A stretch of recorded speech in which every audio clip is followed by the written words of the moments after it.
Dans le site Naître et grandir, j'ai trouvé un excellent article de Nathalie Velleran qui nous parle qui nous présente 7 stratégies efficaces pour vivre la parentalité positive ou la parentalité bienveillante au quotidien. Et les voici. La première stratégie, c'est de privilégier des consignes positives. Bien sûr, plutôt que de dire ne cours pas dans la maison, on peut dire dans la maison, on marche. Donc, on privilégie on essaie d'enlever le ne pas. Parce que si on dit ne cours pas, tout ce que l'enfant retient, c'est cours. Et souvent, ça a l'effet contraire de ce qu'on veut faire. Deuxième stratégie, c'est faire réfléchir le petit. Qu'il prenne ses responsabilités parce qu'on veut que l'enfant devienne autonome. Bien sûr, l'enracinement est important. L'enracinement qui s'enraciner dans l'amour, dans la joie. Mais réfléchir fait partie de devenir autonome, de devenir libre. Donc, plutôt que de lui dire quoi faire, on peut lui poser une question. On peut lui dire qu'est-ce qu'on fait avant de prendre un repas? Il va dire, on se lave les mains. Ouais, on se lave les mains. Donc, on le fait réfléchir plutôt que de dire, va laver tes mains. Donc, c'est deuxième stratégie. Troisième stratégie, reconnaître ses émotions. Lorsqu'un enfant vit une situation difficile, les émotions l'envahissent. Il peut pas contrôler ses émotions. Il les exprime, il les manifeste. C'est important de reconnaître ses émotions, de ne pas les juger, pas lui dire arrête de pleurer. Il pleure parce qu'il veut, c'est un message, il est en train d'évacuer son stress. Peut-être qu'il y a un chagrin dans son cœur. Donc, c'est important de reconnaître ses émotions. On n'essaie pas de les nier, on n'essaie pas de dire es-tu fatiguant, il est toujours en train de pleurer. Il pleure pour une raison. On évite les étiquettes, quatrième stratégie. Rien de pire que de dire à un enfant t'es tellement lent. À tous les jours, on lui dit t'es lent, dépêche-toi, on est pressé, t'es trop lent.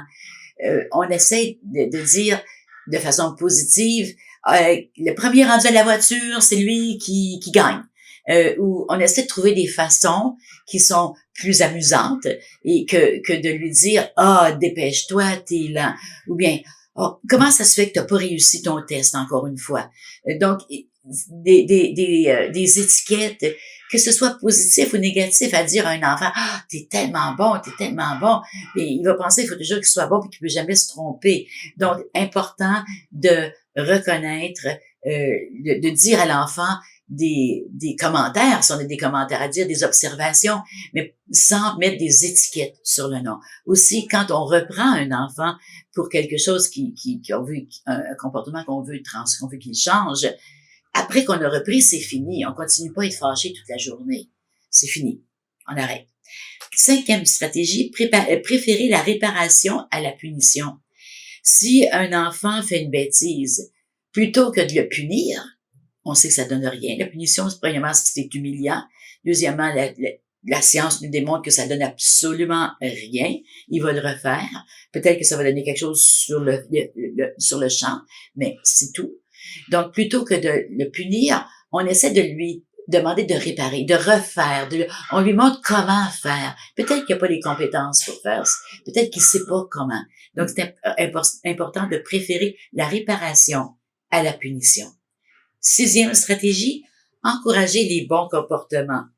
Félicitez-le en décrivant ce qu'il a fait de bien.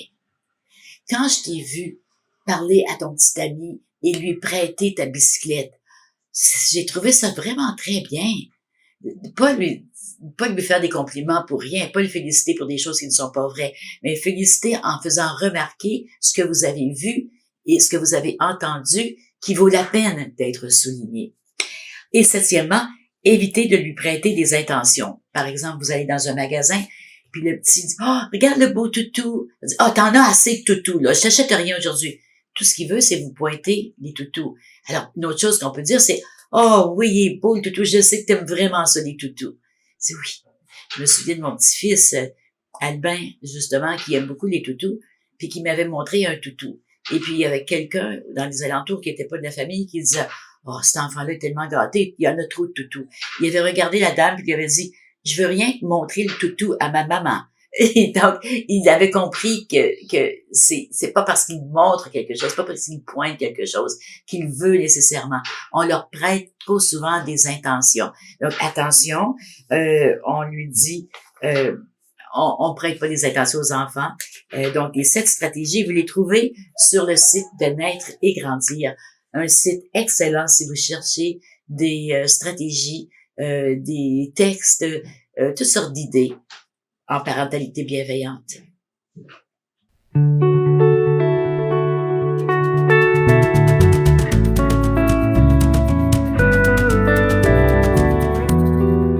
Pour plus d'informations ou pour participer aux ateliers offerts par la Maison Marie-Louise, rendez-vous sur notre site Internet.